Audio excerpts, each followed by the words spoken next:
I've been teaching high school and college English for nearly 20 years, and the very worst thing I've ever had to read wasn't a student paper, it was an essay by a professional writer, screenwriter Nora Ephron. The text is available online in the New York Times archives. It's called Revision and Life. Take it from the top again. I use this essay in some classes as an example of what not to do. It contains a hearty sampling of basic errors. Nothing is spelled wrong or anything like that, but the style and organization are awful. This essay is a strategic mess. I'm going to read it and explain its mistakes, usually in the form of snarky remarks. Sound good? Cool, let's go. I have been asked to write something for a textbook that is meant to teach college students something about writing and revision. We're one sentence in, and already we have this weirdly lazy repetition of a common word. Any good writer knows to avoid that. I am happy to do this because I believe in revision. I have also been asked to save the early drafts of whatever I write, presumably to show these students the actual process of revision. Please excuse the annoying voice, but I want you to hear this the way I hear it in my head. It's like in that movie 127 Hours, when they communicate the pain of the amputation by playing loud noise when James Franco cuts into his own arm. I need you to feel the badness of this writing. The words I emphasized just then are all adverbs, 3 of them in one sentence, and they just slow things down. Here's that sentence with the 3 adverbs removed. Doesn't it sound better? Quicker, stronger, more confident? Yeah, there has to be some kind of life lesson there. Anyway, this too I am happy to do. On the other hand, I suspect that there is just so much you can teach college students about revision. A gift for revision may be a developmental stage, like a 2-year-old's sudden ability to place one block on top of another, that comes along somewhat later, in one's mid-20s, say. Most people may not be particularly good at it or even interested in it until then. Now think about this. At the beginning of any presentation, a speech, an essay, a YouTube video, whatever, what does someone need to do?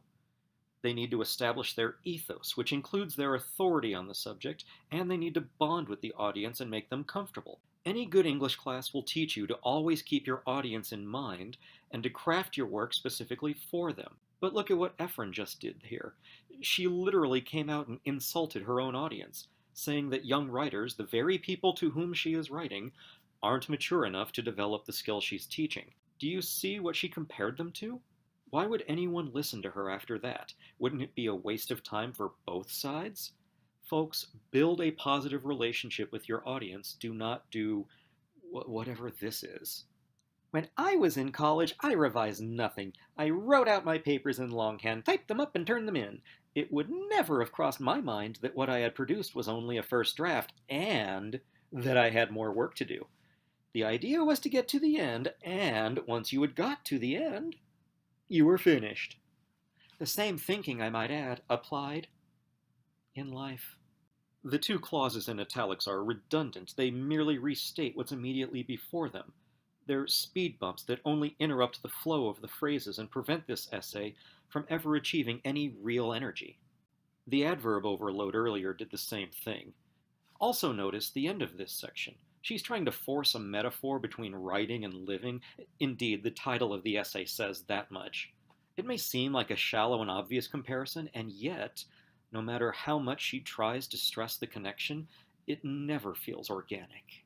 I went pell-mell through my 4 years in college without a thought about whether I ought to do anything differently. The idea was to get to the end, to get out of school and become a journalist, which I became in fairly short order. I learned as a journalist to revise on deadline. I learned to write an article a paragraph at a time, and to turn it in a paragraph at a time. And I arrived at the kind of writing and revising I do, which is basically a kind of typing and retyping. I am a great believer in this technique for the simple reason that I type faster than the wind. You can see the repetition here, and while repetition is a valid rhetorical technique, look for it in the Gettysburg Address, for example, these phrases don't emphasize crucial points or create memorable ideas. These look like elementary exercises where you're asked to combine the awkward segments into a single, more fluent line. Also, we see yet more filler here, and that very awkward bit about believing in a technique because she can type like a cliche. What I generally do is to start an article and get as far as I can, sometimes no farther in than a sentence or two, before running out of steam, ripping the piece of paper from the typewriter, and starting all over again. I type over and over until I have got the beginning of the piece to the point where I am happy with it. I then am ready to plunge into the body of the article itself. This plunge usually requires something known as a transition. Okay, I love that she thinks she's presenting her college audience with a valuable vocabulary lesson here. So, more insults to the audience. I approach a transition by completely retyping the opening of the article leading up to it in the hope that the ferocious speed of my typing will somehow catapult me into the next section of the piece. This does not work. Wait, what? Yes, friends, this successful professional writer has just spent nearly a page detailing a method that she now admits does not work. Good thing nobody is taking notes or they'd be worthless. She follows up this bizarre strategy of lauding a failed philosophy with an incredibly vapid observation. What in fact catapults me into the next section is a concrete thought about what the next section ought to be about. But until I have the thought, the typing keeps me busy and keeps me from feeling something known as blocked. Does that irritating last phrase sound familiar? It's because she did the exact same thing just 3 sentences before. And it didn't sound good then either. Typing and retyping as if you know where you're going is a version of what therapists tell you to do when they suggest that you try changing from the outside in. That if you can't master the total commitment to whatever change you want to make, you can at least do all the extraneous things connected with it, which make it that much easier to get there. I was 25 years old the first time a therapist suggested that I try changing from the outside in. In those days, I used to spend quite a lot of time lying awake at night, wondering what I should have said earlier in the evening and revising my lines. I mention this not just because it's a way of illustrating that a gift for revision is practically instinctive, but also, once again, because it's possible that a genuine ability at it doesn't really come into play until one is older, or at least older than 25, when it seemed to me that all that was required in my life and my work was the chance to change a few lines. So she's doubling down on alienating her audience and continuing to force her heavy-handed metaphor on us. In my 30s, I began to write essays, one a month for Esquire magazine, and I am not exaggerating when I say that in the course of writing a short essay, 1,500 words, that's only 6 double-spaced typewritten pages, I often used. At this point, the narrator pauses dramatically.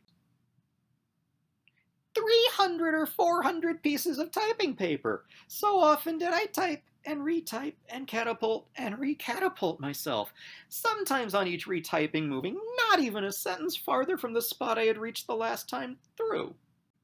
Yes, she's still explaining this Byzantine technique to us, even after admitting it doesn't work. That's some high-quality teaching right there, kids. But seriously, how many trees had to die just so we could be annoyed by this essay? At the same time, though, I was polishing what I had already written. As I struggled with the middle of the article, I kept putting the beginning through the typewriter. As I approached the ending, the middle got its turn. This is a kind of polishing that the word processor all but eliminates, which is why I don't use one.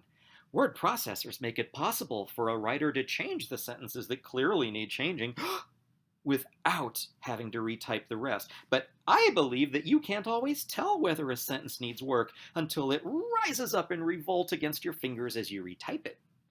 That metaphor is even more awkward than the writing is like life one. I just don't see revision as an epic battle, but either way, the point is still wrong. Of course you can tell if something is bad and needs fixing without having to physically type it over and over. It's called reading. Look, you and I all know this essay is bad, and we didn't have to type it out dozens of times to see that, we just had to read it. Reading is a super useful skill, I highly recommend it. While I have your attention, let me point out that she's about to use her kindergarten vocabulary teacher voice again, even pausing to give us a full definition this time. By the time I had produced what you might call a first draft, an entire article with the beginning, middle, and end. The beginning was in more like 45th draft, the middle in 20th, and the end was almost newborn. For this reason, the beginnings of my essays are considerably better written than the ends, although I like to think no one ever notices this but me. This might be the most baffling choice she makes in the whole essay. First of all, Everyone is going to notice now, you just told us. But why in the world would anyone confess their incompetence like this? It's like she just said, hey, if you thought this essay sucked so far, just wait, it's about to get worse. The ends of my essays are the worst part. Okay, who wants to see the end? You always have to think about the logic of what you're saying, why you're saying it, when and how you are. Every part of what we write has to pass that test. Yes, it's tedious and exhausting, and yes, that's how real writers do it. It's not optional, and it is awesome.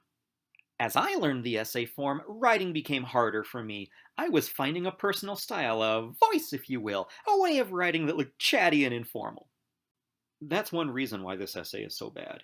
She really thinks she's being a friendly peer of the reader, just gabbing it up as folks do, instead of seeing the truth that she's the drunk, lonely aunt at Thanksgiving dinner that everyone feels sorry for. A casual tone is actually one of the hardest things to do well in writing, and Ephron is quite bad at it. I recommend studying Stephen King to see it done well. His book, On Writing, is a friendly chat with the reader, but pick a page at random and notice just how mature the writing is. Tight and efficient, while being easy on the eyes and ears. He never dumbs it down and makes serious, worthwhile points. That kind of comfort only comes with practice, and he's a good one on which to model your development. That being said, most students would do even better to develop more formal writing styles as well. And for that, I recommend picking apart the phrasing of Elaine de Botton, whose books, including How Proust Can Change Your Life, are perfect in style and content. I also suggest Michael Dirda's columns. He has a recent collection called Browsings, which will both illuminate what good nonfiction prose can look like, and he'll point you to endless more great reading. Also, pick up John Stuart Mill's little classic, On Liberty, and make a summary topic outline of the whole thing. You'll be amazed by how smoothly he organizes and transitions, and your own writing will be forever better because of it. Okay, back to Ephron. That wasn't the hard part. The hard part was that having found a voice, I had to work hard month to month not to seem as if I were repeating myself. This is ironic, considering all the redundancy and filler we've seen in here. I wonder if she thought she was getting paid by the word. I mean, just look at how homely this next line is. More redundancy and more desperation to make her inorganic comparison. At this point in this essay, it will not surprise you to learn that the same sort of thing was operating in my life. I don't mean that my life had become harder, but that it was becoming clear that I had many more choices than had occurred to me when I was marching through my 20s. I no longer lost sleep over what I should have said. Not that I didn't care. It was just that I had moved to a new plane of late night anxiety. I now wondered what I should have done. Whole areas of possible revision opened before me. What should I have done instead? What could I have done? What if I hadn't done it the way I did? What if I had a chance to do it over? What if I had a chance to do it over as a different person? These were the sorts of questions that kept me awake and led me into fiction, which at the very least, the level at which I practice it, is a chance to rework the events of your life so that you give the illusion of being the intelligence at the center of it, simultaneously managing to slip in all the lines that occur to you later. Fiction, I suppose, is the ultimate shot at revision. Now I am in my 40s and I write screenplays. I should point out that, surprise, she mostly wrote romantic comedies and that all of her movies are terrible. Screenplays, if they are made into movies, are essentially collaborations, and movies are not a writer's medium. We all know this. Wait, if we all know this, then why point it out? And I don't want to dwell on the craft of screenwriting, except insofar as it relates to revision, because the moment you stop work on a script seems to be determined not by whether you think the draft is good, but simply by whether shooting is about to begin. If it is, you get to call your script a final draft, and if it's not, you can always write another revision. In case that bit of brilliant wisdom went over anybody's head, here's what she just said. If you're working on a project and you run out of time, then you have to stop. But if you still have more time left, you can keep working on it. I do hope you're taking notes now. This will be on the test. This might seem to be a hateful way to live, but the odd thing is that it's somehow comforting. As long as you're revising, the project isn't dead. And by the same token, neither are you. Notice that towards the end of the essay, she ends a few paragraphs with a warm, fuzzy plea to embrace her metaphor as valid. It's about as transparent as MCs who literally ask for a standing ovation for the celebrity they're introducing. It's pathetic. If your work deserves applause, you don't need to beg for it. It was, as it happens, while thinking about all this one recent sleepless night that I figured out how to write this particular essay. I say recent in order to give a sense of immediacy and energy to the preceding sentence. But the truth is that I am finishing this article 4 months after the sleepless night in question, and the letter asking me to write it, from George Miller of the University of Delaware, arrived almost 2 years ago. So, for all I know, Mr. Miller has managed to assemble his textbook on revision without me. Well, no such luck. But a few more things here. For the third time now, her elite expert advice boils down to telling us what a basic word means. And she now tells us just how low a priority this essay was. That's the other explanation for why this essay is the way it is, I think. Besides her attempt to be too casual, she admits procrastinating for a weirdly long time. No wonder this essay reads like a sloppy first draft. She gives no evidence of having cared about this beyond that. Look, first drafts all suck. In fact, second, third, and fourth drafts all suck. Trust me, the very best writing you've ever seen started out looking like this. Revision is the process of going back and getting your work in shape, making it presentable for the world. This essay is just fine as a first draft, but it never should have seen the light of day like this. Ironically, for an essay about revision, this shows no evidence of having been through that process itself.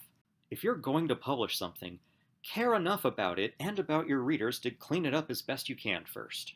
Oh well, that's how it goes when you start thinking about revision. That's the danger of it, in fact. You can spend so much time thinking about how to switch things around that the main event has passed you by. But it doesn't matter, because by the time you reach middle age, you want more than anything for things not to come to an end. And as long as you're still revising, they don't. That's also not true, by the way. I'm middle-aged, and I really want this essay to end. I'm sorry to end so morbidly, dancing as I am around the subject of death. But there are advantages to it. For one thing, I have managed to move fairly effortlessly and logically from the beginning of this piece through the middle and to the end. Whoa, don't break your arm patting yourself on the back there, especially for something that's really not that much of an achievement, right? And for another, I am able to close with an exhortation, something I rarely manage, which is this: revise now, before it's too late. I'm never sure if that ending is meant to be inspiring or threatening. It can be read either way. Many of my students want to be optimistic and wonder if she wrote this way as a joke or to make her point ironically, but I don't think so. I mean, go watch You've Got Mail, and you'll see this really is how she writes. I'm kidding, don't watch that. Don't do that to yourself. You're probably a cool person, and I want you to be happy. What I often have students do is go through each paragraph of this essay and underline 10 words that need to go. It's a review of my teaching and practice on their own. I say 10 words because without that arbitrary barrier, students will just destroy the whole thing, and they're right to do so. That is an improvement, but it doesn't develop the revising skills that we're practicing. Teachers and students, you can do that with this or any popular tripe like Twilight or the Da Vinci Code. Ultimately, the goal is for students to develop this skill automatically with their own work. Student writers all seem to be born with a case of excessive compassion for every word they write, but every draft is riddled with undead writing that can only infect the rest of the essay. The mark of a good writer is the evolved ability to remove themselves from their emotional attachment to their own writing and do what must be done. The execution of those poisoned elements that only look alive. That means coldly deleting words, cutting paragraphs, and even rewriting entire papers. This skill is very hard to develop, yet it is necessary to grow as a writer. It's been my experience as a teacher that most students can write far better than they do, but they hold back because the more intense effort needed to justify the existence of every word is more work than it's worth to them. Many teachers often see a chatty first draft and call it good enough, because teaching revision is no easier than doing it is. So, in Nora Ephron's Revision in Life, we saw redundancy, filler, awkwardness, alienating the audience, and plenty more. My advice is simple: don't do those things. Do the opposite. Ephron once wrote a book called I Feel Bad About My Neck. Did she not read her own essay? She should have felt bad about her writing.